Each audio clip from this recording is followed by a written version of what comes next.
Let's put the heading. Interesting topic है, नई बात, पहली बार पढ़ रहे हो आप लोग, काफी लोग, सॉरी।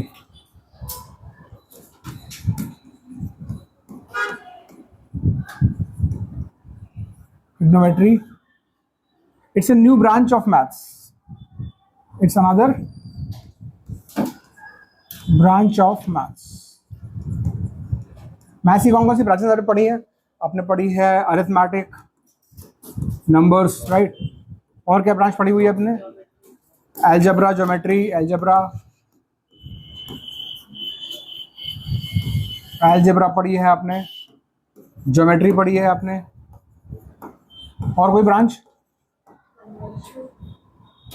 गाइस वैसे तो उसको आप अरिथमेटिक का पार्ट बोल सकते हो, but technically it is different statistics,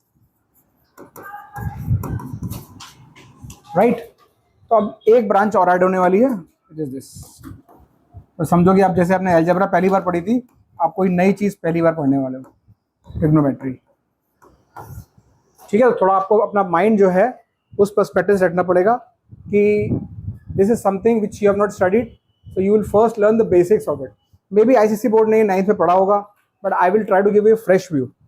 आपने जहाँ भी पढ़ाई करी है वहाँ पे बता दिया गया होगा कि साइन थीटा ये होता है, कॉस थीटा ये होता है, शुरू हो गया मामला, right. So let's get some motivation understand also into picture कि ये ब्रांच ऑफ मैथ्स हमें क्यों लगता है, ये ब्रांच ऑफ मैथ्स हमें क्यों लगता है। हमारा काम तो ऐसे चल रहा है, इससे चल रहा है, इससे चल रहा है, इससे चल रहा है, तो ये नया ब्रांच हमको मैथ्स में क्यों लेके आना है।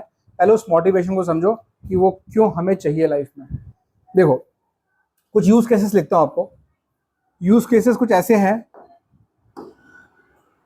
मान लो आपको you to find height of a mountain, जैसे माउंट एवरेस्ट। सिविल इंजीनियर्स के लिए बहुत ज्यादा यूज है इसका, ठीक है। इंटीरियर डिजाइनर्स के लिए भी बहुत ज्यादा यूज होता है इसका, ट्रिग्नोमेट्री का। आपको हाइट ऑफ ए माउंटेन निकालना है, या फिर आपको डेप्थ ऑफ ए ओशन निकालना है,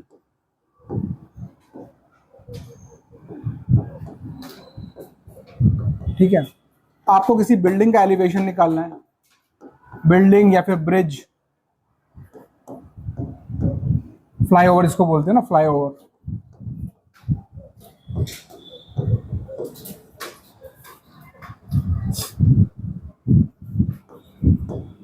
आपको किसी रिवर का विड्थ निकालना है। तो आपको क्या लगता है कि जैसे मान लो हाइट ऑफ माउंटेन निकालना है आपको, मान लो आपको किसी ने बोला कि जाओ यार माउंट एवरेस्ट का हाइट निकाल के आओ, तो क्या लगता है कि आदमी क्या करेगा? इतना बड़ा मेजरिंग टेप लेके आएगा, पहले तो माउंट एवरेस्ट चढ़ेगा, तो पता नहीं अगर चढ़ पाया और जिंदा रहा तो टेप वहां पे खोलेगा और लटका के देखेगा कि नीचे फ्रेंड से बोलेगा देख भाई कितना है? ऐसे तो नहीं होगा ना, ठीक है। ऐसी अगर आपको पैसिफिक ओशन की डेप्थ निकालनी है, और पैसिफिक ओशन की डेप्थ तक अगर आप चले गए तो ऊपर नहीं आ पाओगे फॉर श्योर, है ना। वाटर प्रेशर से आपकी हड्डियां जो है क्रैक होके, है ना, मछलियां खा जाएंगी उसको आराम से, तो ये भी नहीं कर पाओगे आप। बिल्डिंग, ब्रिज, फ्लाईओवर का एलिवेशन निकालना है, जो बना नहीं है, बनेगा फ्यूचर में, लेकिन जब बनेगा तो किसी स्ट्रक्चर को डिस्टर्ब नहीं करेगा, कोई पोल को डिस्टर्ब नहीं करेगा, लोग उसमें से निकलेंगे, तो उसका प्रेशर कैलकुलेशन, उसका स्ट्रक्चरल कैलकुलेशन कैसे होगा, उसके लिए भी चाहिए। किसी रिवर का विड्थ निकालना है तो आप कैसे करोगे? ये भी नहीं कि एक जन वहाँ खड़ा हो गया, यहाँ खड़ा हो गया, लो भाई पकड़ो, निकालते हैं, ऐसा तो नहीं होगा। तो ये सारे काम स्ट्रक्चरल कैलकुलेशन या फिर जो हमारे नेचुरल ऑब्जेक्ट्स हैं, इनका हाइट, इनका विड्थ, ये सारी चीजें हम ट्रिग्नोमेट्री से निकालते हैं। ये ब्रांच ऑफ मैथ्स डेवलप ही इसीलिए हुआ है कि ये काम हम कर सकें, ठीक है ना। तो अब स्टार्टिंग इसको, ये आप यूज केस समझ गए। अभी इसी के बाद एक चैप्टर आएगा एप्लीकेशन, तो इसमें ये सब आप करोगे, ये सारे क्वेश्चंस आपको मिलेंगे, इसको आप अप्लाई करोगे। तो right after this chapter there is a chapter called applications of trigonometry, जो इसके बाद आता है। तो पहले ट्रिग्नोमेट्री के कुछ बेसिक्स समझते हैं कि आखिर क्या है, क्या ये। तो it is made up of two words, ट्री, गोनो, ट्री। This is three sides जैसे पॉलीगन, गन मतलब साइड होता है, right, polygon, hexagon, right, trigon मतलब 3 साइड्स, मतलब ये ट्राइंगल है। और मीट्री मतलब मेजरमेंट्स, मीट्री का मतलब एक ही होता है, मेजरमेंट, मतलब ट्राइंगल से रिलेटेड मेजरमेंट्स, ट्राइंगल से रिलेटेड मेजरमेंट्स, ये हमारा टास्क है। बस एक चीज याद रखना है, यहाँ पे ट्राइंगल कोई स्केलीन ऐसा ट्राइंगल नहीं है। ट्राइंगल में एक खासियत है, all these triangles would be right handed triangles, means one of the angles will be 90 degree. Can 2 angles be 90 degree? Okay.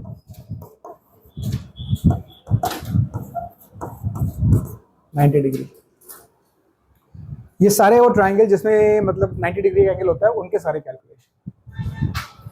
ठीक है, चलो, तो ये हो गया कि इसका नाम कैसे पड़ा और क्या इसमें स्कोप क्या होगा, सिर्फ राइट एंगल ट्राइंगल्स। अब देखो एक चीज,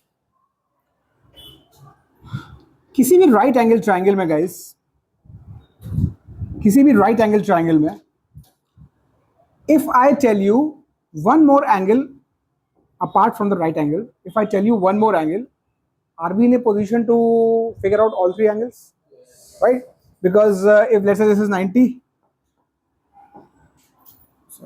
if this is 90 degrees, मैं आपको बोलूँ कि ये 60 डिग्रीज है, तो आप बोल सकते सर ये 30 डिग्रीज है। ऐसे ही अगर मैं आपको अगर बोलूँ दिस इज 90, दिस इज 45, तो आप बोल सकते हो 45। तो इसका मतलब है in a right angle triangle, in a right angle triangle, if one angle is known, if one angle is known, all 3 angles are known. देखो, मैं चाहता तो को डायरेक्टली साइन थीटा से चालू कर सकता था, जैसा कि आपको शायद इन्होंने ट्रिग्नोमेट्री पढ़ी होगी लास्ट ईयर, टीचर ने स्टार्ट किया होगा, साइन थीटा होता है opposite upon hypotenuse. But once you understand this, जो आपको बैकग्राउंड दे रहा हूँ, फिर आप उसको अप्रिशिएट करोगे ये चीज़ कहानी है क्या और क्यों बनाए गए ये रेशियोज और फायदा क्या है इससे। ठीक है, इसलिए इसको समझने का अपना एक फ्लेवर है, मजा आता है कि क्यों किया गया ऐसा। तो पहला स्टेटमेंट मैं दे रहा हूँ कि in a right angle triangle, अगर एक एंगल किसी ने बता दिया सिवाय राइट एंगल के, ऑल 3 एंगल्स आर नोन। ठीक, अभी आपने एक चैप्टर पढ़ा था सिमिलैरिटी, सिमिलैरिटी। तो ये बात सोचो, अगर एक मैं राइट एंगल बना रहा हूं इस तरीके से, ठीक है, ये 90 है, ये 60 है और ये 30 है। दूसरा बनाया मैंने कुछ इस तरीके से, इसमें ये 90 है और ये 60 है, तो तीसरा इसमें भी 30 हो जाएगा। यानी कि 2 right angle triangle, 2 right angle triangle, एक एंगल 90 डिग्री है, एक कोई और एंगल सेम हो गया, तो इसका मतलब वो सिमिलर हो गए, right. All right angle triangles, if one more angle is equal apart from the right angle, they are similar, right. और सिमिलर ट्राइंगल की साइड्स कैसी होती हैं? Proportional, very good, proportional. तो इसका मतलब अगर इसको मैं बोलूं x और इसको मैं बोलूं लेट्स से p, इसको मैं बोलूं y, इसको मैं बोलूं q लेंथ को, इसको मैं बोलूं z, इसको बोलूं r, तो आप ये फटाक से बोल दो कि सर इसका मतलब ये हो गया x upon p is equal to y upon q is equal to z upon r। क्यों? क्योंकि आपने बोला कि ठीक है कि सिमिलर ट्राइंगल है। अगर मैं इसका एक और छोटू सा भाई बना दूं जिसमें ये 60 है, ये 30 है, ये 90 है, तो इसका भी आप इसमें भी इक्वल टू लगा दोगे। अब जो मैं स्टेटमेंट बनाने जा रहा हूं, that is the start of trigonometry branch. इसका मतलब ये है, in right angle triangle if the angles are fixed, in a right angle triangle, if the angles are fixed 90, 60, 30, the ratios are fixed. Side ratios are fixed. Because अगर आप कोई भी right angle triangle इस combination का बनाओगे 90 60 30 का, तो आप कैसा भी बनाने की कोशिश करो रेशियो उनका सेम आएगा। और आपको मेरी बात अगर यकीन ना हो रहा, आप घर जाके कंस्ट्रक्शन करना, दो राइट एंगल ट्राइंगल बनाना बिल्कुल आर्बिट लेंथ, बिल्कुल आर्बिट लेंथ की लेना। बस इतना इंश्योर करना कि दोनों राइट एंगल ट्राइंगल में ये एंगल सेम है। इतना इंश्योर करना कि आपने कॉपी में कोई भी लेंथ लिए, बस ये एंगल्स जो है सेम है। और ये सेम है। मैं क्या बोल रहा हूं, घर जाके आप दो ट्रायंगल ड्रॉ करना, इन एंगल्स को सेम रखना, बाकी लेंथ कुछ भी रखना।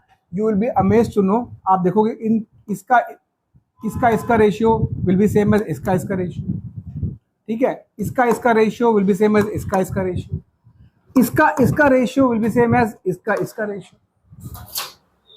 वो अपने आप सेम आएगा। और वो वैल्यू ऐसा नहीं है, फिक्स वैल्यू आएंगी एंगल के हिसाब से। मेरी आवाज बहुत कर रहा है, प्लीज, मुझे तो बहुत डिस्टर्बेंस हो रहा है, आप लोग का नहीं पता। वो भी बंद कर लो, शायद वो भी खटपट करेगा। ठीक है, ओके। तो मैं ये बोला कि ये रेशियो फिक्स हो गया एज सुन एज आपने ये एंगल फिक्स किए और ये वैल्यूज भी फिक्स। इसका फायदा क्या है? इसका जब हमने ये समझा कि अच्छा राइट एंगल ट्राइंगल में ये रेशियो फिक्स हो जाते हैं, एंगल फिक्स होते हैं, इसका मतलब अगर मेरे पास माउंट एवरेस्ट है, अब समझो मैं चीज़ों को जोड़ रहा हूँ, मेरे पास माउंट एवरेस्ट है, सीधा खड़ा हुआ है इस तरीके से, ठीक है, ऐसे होगा, लेकिन इसको हाइट अगर देखें तो एक कुछ हाइट होगी इसकी, या कोई बिल्डिंग है बहुत बड़ी, ठीक है। अब मुझे इस बिल्डिंग में मैंने क्या किया, मैंने कहीं पे खड़े होके ये वाला एंगल मेजर कर लिया। उसके लिए डिवाइस आता है, सिविल इंजीनियर्स यूज करते हैं उसको, ऐसा लगा के। तो ये एंगल अगर आपने मेजर कर लिया, बिल्डिंग स्ट्रेट ही बनती हैं, तो ये 90 डिग्री एंगल हो गया, ठीक। अब आपको पता लगाना है इसकी हाइट क्या है। आपने बस ये एंगल निकाल लिया और क्या किया, जो बिल्डिंग यहाँ खड़ी है उससे लेके जहां आप खड़े हो वो डिस्टेंस आप मेजर कर सकते हो। ये जैसे मान लो ये पार्क रोड की हाइट मुझे पता करनी है, मैं पार्क रोड के जस्ट सामने यहाँ खड़ा हो गया, ये हाइट मुझे पता है, ये डिस्टेंस मुझे पता है, और ये वाला एंगल मैंने मेजर कर लिया। फिर मुझे मालूम है कि अगर इसका मैं एक छोटू सा रेप्लिका बनाता right angle triangle, I just ensure कि ये एंगल इस एंगल के बराबर होता, ये एंगल 90 डिग्री होता, तो मुझे मालूम है कि दिस अपॉन दिस या फिर दिस अपॉन दिस, इसको बोलता हूं x, इसको बोलता हूं h, तो बोलता है x अपॉन h डेफिनेटली बराबर होता, ये होता p, मान लो ये होता q, this p upon q। ये मैंने छोटू सा रेप्लिका बनाया, इसकी मेजर मुझे पता है, ठीक। ये डिस्टेंस मैं मेजर कर सकता हूं, यहां से मैं h निकाल सकता हूं कि नहीं, विद सम कैलकुलेशन निकाल सकता हूं ना।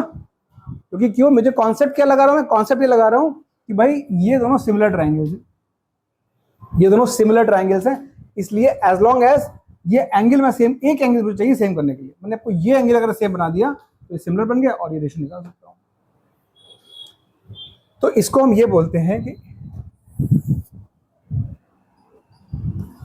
इन a right angle triangle, in a right angle triangle, if one angle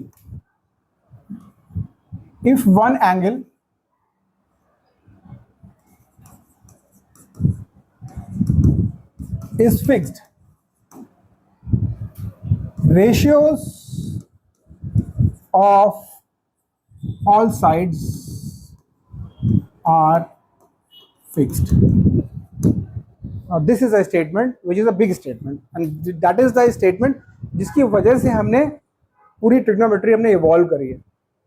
क्या बोल रहे हैं हम कि अगर आप एक राइट एंगल ट्राइंगल में, राइट एंगल के अलावा की बात हो रही है, if one of the angle is fixed, the ratios of all sides are fixed, the ratios of all sides are fixed. ये बात समझ रहे हो आप लोग मैं क्या कहना चाह रहा हूं?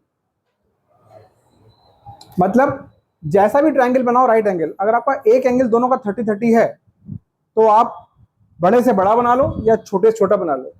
रेशियो ऑफ द साइड्स मतलब एक राइट एंगल ट्रायंगल में कितने रेशियोज पॉसिबल है। देखो इसको हम बोल सकते हैं कि ये मेरा हाइपोटेन्यूज है, ठीक है, इसको हम बोल सकते हैं लेट्स से बेस, ठीक है, इसको हम बोल सकते हैं परपेंडिकुलर, ठीक है। तो कितने रेशियोज पॉसिबल हैं आप बना सकते हो, एक P/H बना सकते हो, एक बना सकते हो इसी का उल्टा H/P, फिर B/H बना सकते हो, एक H/B बना सकते हो, और क्या P/B बना सकते हो, और B/P। कितने रेशियोज आ गए? 6। गाइस इन 6 रेशियोज को हमने 6 नाम दिए, इन 6 रेशियोज को हमने 6 नाम दिए। उसी के बारे में उसको हम साइन थीटा कॉस थीटा सब, क्योंकि बार बार हम इनको ऐसे बोलेंगे H/B H, तो कंफ्यूजन होता है, तो हमने उनको कुछ नाम दे दिए, ठीक है। तो अब इससे आगे ये आपका बैकग्राउंड था, ये बैकग्राउंड था, हमने समझ लिया कि भाई ये ब्रांच क्यों आई पिक्चर में, ये कुछ कैलकुलेशन करने थे। उस कैलकुलेशन में बेस क्या है? बेस ये है कि all right angle triangles are similar if one more angle is equal. तो इसका मतलब साइड्स का रेशियो फिक्स हो गया। अगर ये रेशियो हमने कहीं निकाल के डॉक्यूमेंट कर दिया कि भाई 30 डिग्री वाला ट्रायंगल मतलब ये 90 30 60 वाला एक कॉम्बिनेशन है, ठीक है, एक बन जाएगा 90 45 45 वाला, राइट। ऐसे बहुत सारे कन्फिग्रेशन निकलेंगे, एक बनेगा जैसे मान लो 90 40 50, ऐसा ही बन सकता है। तो ये कन्फिग्रेशन फिक्स, अगर ये इनके लिए फिर रेशियोज फिक्स हो जाएंगे, इस कॉम्बिनेशन के लिए रेशियो फिक्स हो जाएगा, इसके लिए रेशियो फिक्स हो जाएगा, तो उसको हम यूज करते हैं इन कैलकुलेशन, ठीक है। तो यहां से कुछ डेफिनेशंस आएंगी जो हमें सीखनी है। अब यहां से कुछ डेफिनेशंस आएंगे, ये सारे रेशियोज की डेफिनेशन। तो पहले आप समझ लो कि इन रेशियोज को डिफाइन कैसे करते हैं।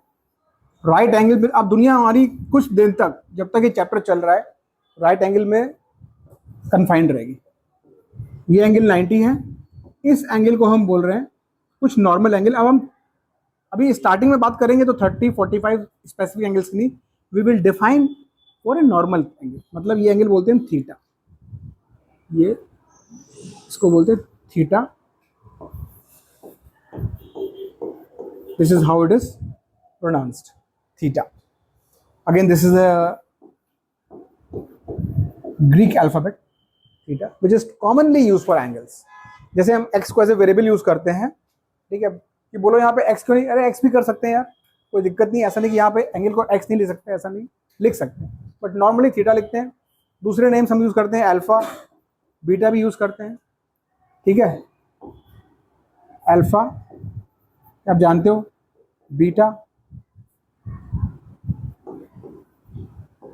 कभी कभी एक और लेटर आया था फाई, इसको बोलते हैं फाई, ठीक। नॉर्मली आपको बस आपको देखना क्या है, सिर्फ ये जैसे वेरिएबल होता है वैसे एक वेरिएबल, यहाँ पे एक एंगल है, इसका नाम थीटा, ठीक। थीटा के जो सामने की साइड है, तो जिस एंगल की हम बात कर रहे हैं, इसमें 2 एंगल है, एक तो ये या तो ये इंपॉर्टेंट नहीं हुई, हमें तो 90 है, ये 90 है, इंपॉर्टेंट एंगल इसमें 2 हैं, 90 के अलावा थीटा और ये, चलो इसको हम बोल देते हैं अल्फा, इसको हम बोल देते हैं अल्फा, ठीक। अब मान लो आप थीटा पे खड़े हो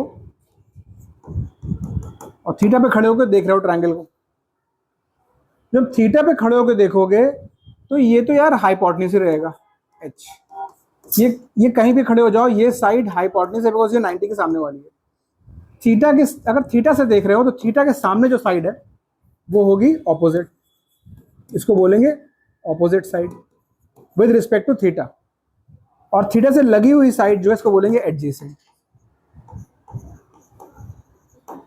अब ये जो ऑपोजिट और एडजेसेंट का नाम है, ये एंगल पे डिपेंड करता है कि किस एंगल पे खड़े हो आप। अगर आप इस एंगल पे खड़े हो तो इससे लगी हुई साइड जो जाएगी एडजेसेंट, और इसके सामने जो है वो ऑपोजिट। इन अ वे इसके दूसरे नाम भी हम बोल सकते हैं, एडजेसेंट को हम बोल देते हैं बेस, और इसको हम बोल देते हैं परपेंडिकुलर,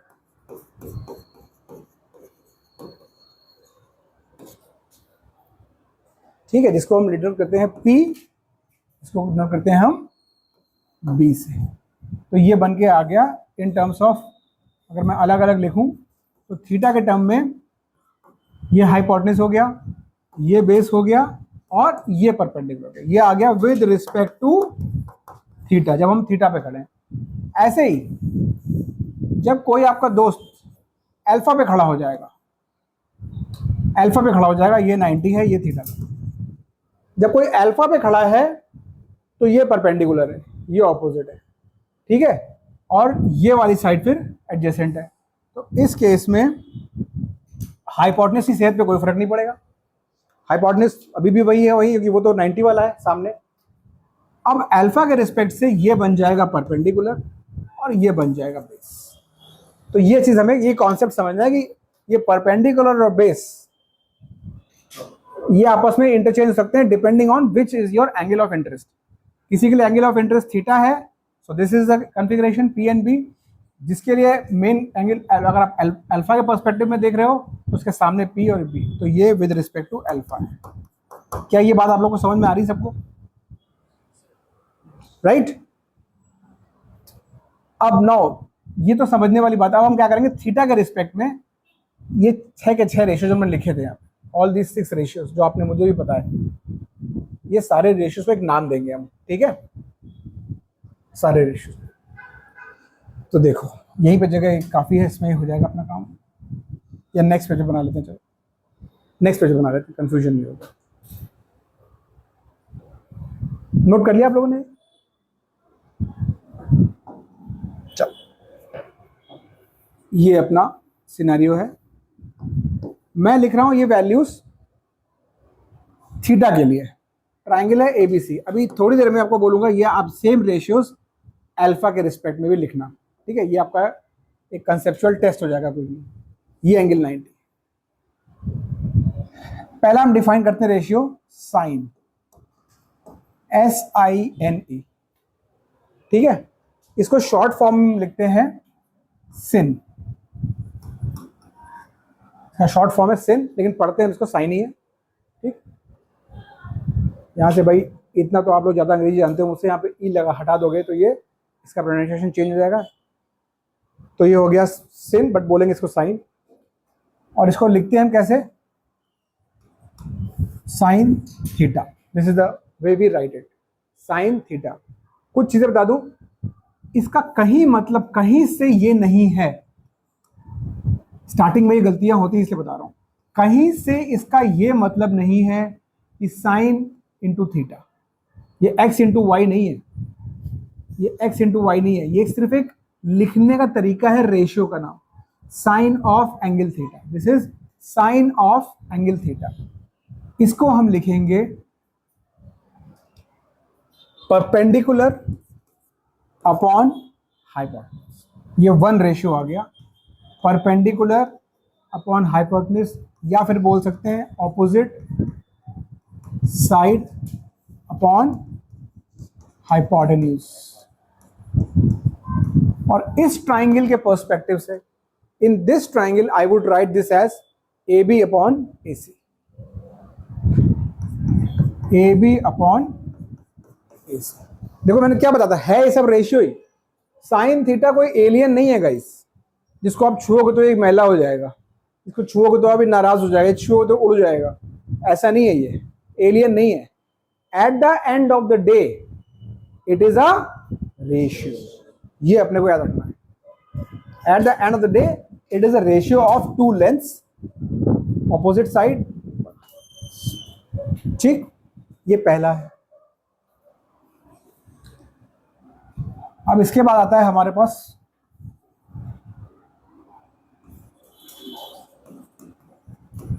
कोसाइन या फिर कॉस, शॉर्ट में इसको हम लिखते हैं कॉस, थोड़ा सा जगह ले लेता हूं मैं यहाँ पे, कोसाइन या फिर कॉस ऑफ थीटा। ये होता है base upon hypotenuse, base upon hypotenuse मतलब adjacent side, adjacent side upon hypotenuse. इस ट्राइंगल के पर्सपेक्टिव में हो जाएगा वो BC upon AC, BC upon AC।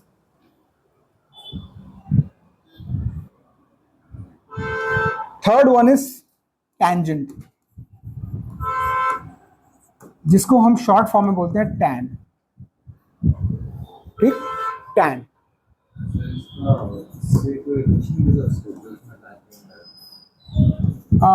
इसका टैंजेंट से रिलेशन है। क्यों इसको टैंजेंट बोला जाता है वो आपको कुछ क्लासेस के बाद समझ में आएगा।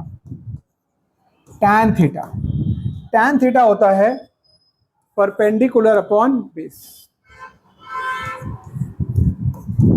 Perpendicular upon base which is equal to opposite side upon adjacent side.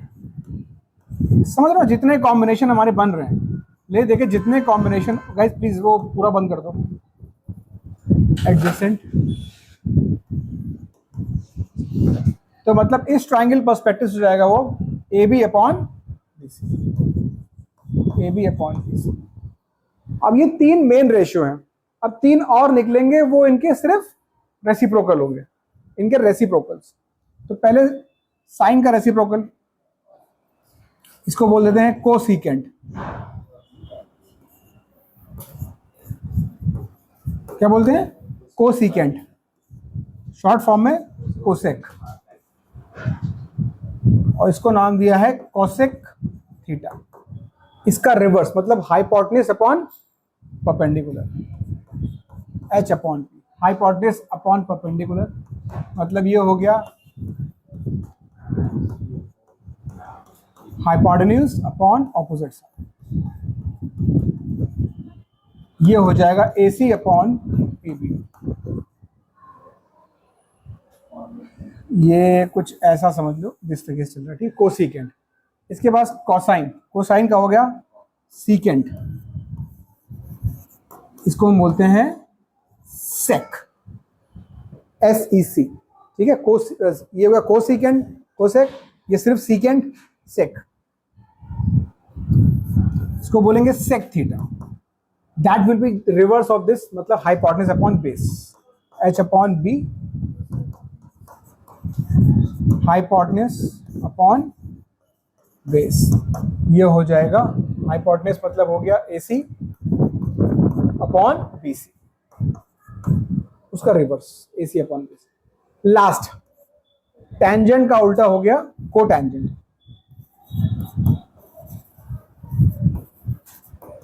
बोलते हैं cot, cot, cot theta. This will be basically B upon P, base upon base upon या ऑपोजिट साइड, ऐसे लिखते हैं। Adjacent upon, let's be consistent guys, adjacent side upon base या opposite side.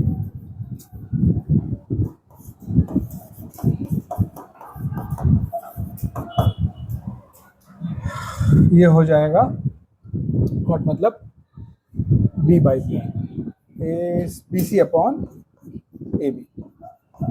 इसके सबके उल्टे देखो, इन सबके उल्टे आ जाएंगे। यहाँ पे टैंजेंट का उल्टा था क्या, AB बाई BC, ये हो जाएगा BC बाई AB। तो ये 6 रेशियोज अपने को अब याद रहना चाहिए। अब मैं आपको ये टास्क दे रहा हूं कि यही सारे रेशियोज साइड्स के टर्म में, सिर्फ ये वाला कॉलम मुझे लिख के दिखाओ with respect to angle alpha, with respect to angle alpha. अब एंगल अल्फा पे खड़े हो जाओगे तो ये दोनों इंटरचेंज हो जाएंगे, hypotenuse will not change, hypotenuse will not change. हाँ, उसको साइन अल्फा लिखना, यस, तो ये एंगल वो अल्फा है।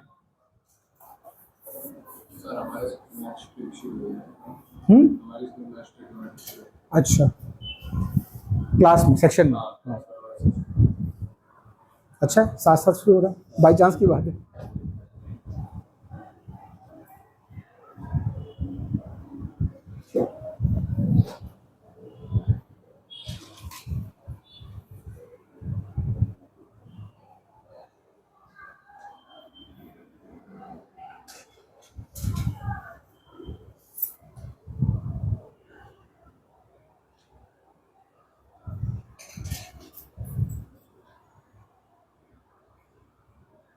आप लोग बहुत आराम से लिख लोगे इसको, बस खाली इनका रोल बस ये वहीं रहेगा, this will become P, this will become, तो basically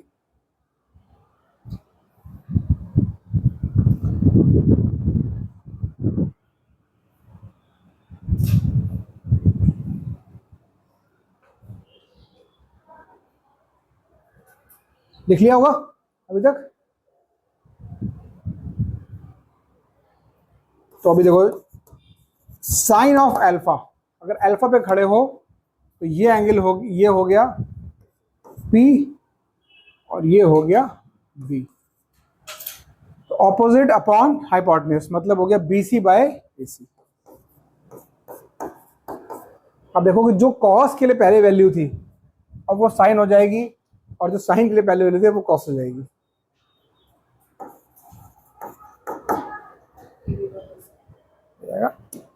AB by AC।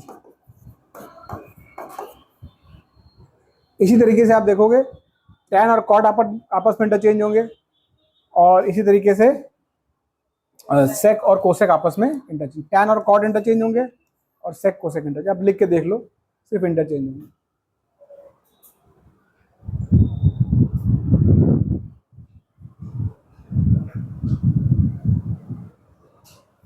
Clear है? तो ये रेशियो आपको डेफिनेशन दिमाग में बैठाने पड़ेंगे। डेफिनेशन मतलब ये, अब ये साइन थीटा को ऐसा क्यों बोला, ये तो नामकरण है यार। कोई तो पूछे कि अब आप इसका नाम ये क्यों है, इस बच्चे का नाम ऐसे क्यों है, बोले यार मेरे माँ बाप ने रखा, मेरा नाम रख दिया बस, ठीक है ऐसे, ठीक है। तो यही चीज़ें इनके जो माँ बाप रहे होंगे ट्रिग्नोमेट्री, उन्होंने नाम रख दिया कि तुम साइन थीटा हो, तुम कॉस थीटा हो, तुम टैन थीटा हो, तुम ये तुमको एज इट इज लर्न करना है, इसमें कॉन्सेप्ट नहीं है, एज इट इज लर्न करना है, दैट्स ठीक है। अब कुछ चीज़ें मैं आपको बता दूं जो कॉमन मिस्टेक्स हुई, उसके बाद मैं आपको कुछ स्टैंडर्ड एंगल्स के साइन कॉस बताऊंगा। कुछ चीज़ें, अगर कहीं पे ये लिखा हुआ है sine theta upon cos theta, ये दो रेशियो लिखे हुए हैं sine theta upon cos theta, कुछ महान धुरंधर लोग ऐसा करते हैं, थीटा से थीटा का हैप्पी बर्थडे, फिर बोलते हैं सर ये हवा में लटक गया साइन, अब क्या करूं इसका। कुछ नहीं हो सकता, किताब बंद करो, ट्रिग्नोमेट्री को जाने दो भाई, ऐसे नहीं कट होता है। ये एक वर्ड है sine of angle theta, cos of angle theta, ऐसे थीटा थीटा नहीं उड़ा सकते, इसका मीनिंग ही नहीं बचेगा कुछ, विदाउट एन एंगल इसका कुछ मीनिंग नहीं है, ठीक है। तो पहली चीज ये समझ लो। दूसरा,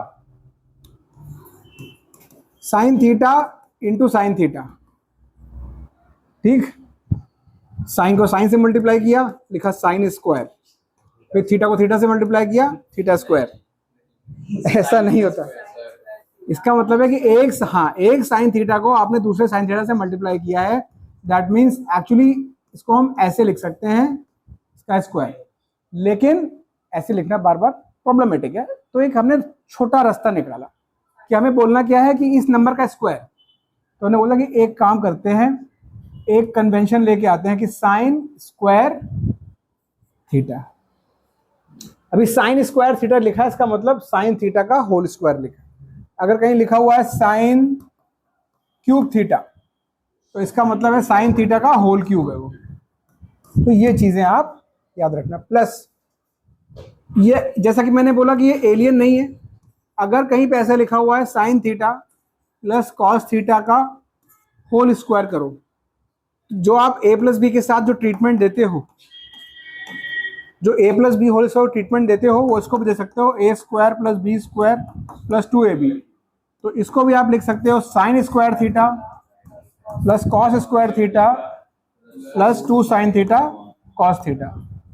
तो ऐसा नहीं कि अछूत है, ये छूना मत ऐसा नहीं है। तो बेसिक अलजेब्रा बेसिक यार ये रखना है, ये और कुछ नहीं है, एक रेशियो है। रेशियो को नाम इसलिए दिया है क्योंकि इसके अंदर एक खासियत है, ये रेशियो है जिसकी वैल्यू फिक्स हो जाती है अगर वो एंगल फिक्स हो जाए, इसीलिए इसको नाम दिया गया, ताकि बार बार कोई चीज लिखनी पड़ रही है तो हमने कन्वीनियंस के लिए, अगर मान लो बार बार आपको लिखना पड़े परपेंडिकुलर अपॉन हाइपोटेन्यूज का square plus adjacent upon hypotenuse का स्क्वायर प्लस 2 टाइम्स दिस, छोड़ दोगे मैथ्स करना, राइट। तो इसीलिए इसको एक नाम दे दिया गया, दैट्स सिर्फ एक, इट इज जस्ट नेमिंग, उससे ज़्यादा कुछ भी नहीं है। बाकी सारे जो मैथमेटिकल ऑपरेशंस हैं वो आप करोगे। मतलब कहीं पे अगर ऐसे लिखा हुआ है -2, गाइज ये चीजें ऐसी ना जो आपको कोई पढ़ाएगा नहीं, ये आप कर करके सीखते हो, लेकिन आपको पहले से बता रहा हूँ। -2 sin थीटा लिखा है, प्लस sin थीटा लिखा है, तो ये आपको इसको वही ट्रीटमेंट देना है कि -2x प्लस x होता है -x, तो ये दोनों का रिजल्ट आएगा -sin theta. Whatever treatment you have been giving to your normal algebra variable, your same treatment you can give to these numbers as well. At the end of the day, they are ratios, they are some numbers. Okay, I hope you are getting it now. मुद्दे की बात कुछ trigonometric ratios of some standard angle, तो मैं table बनाने वाला हूँ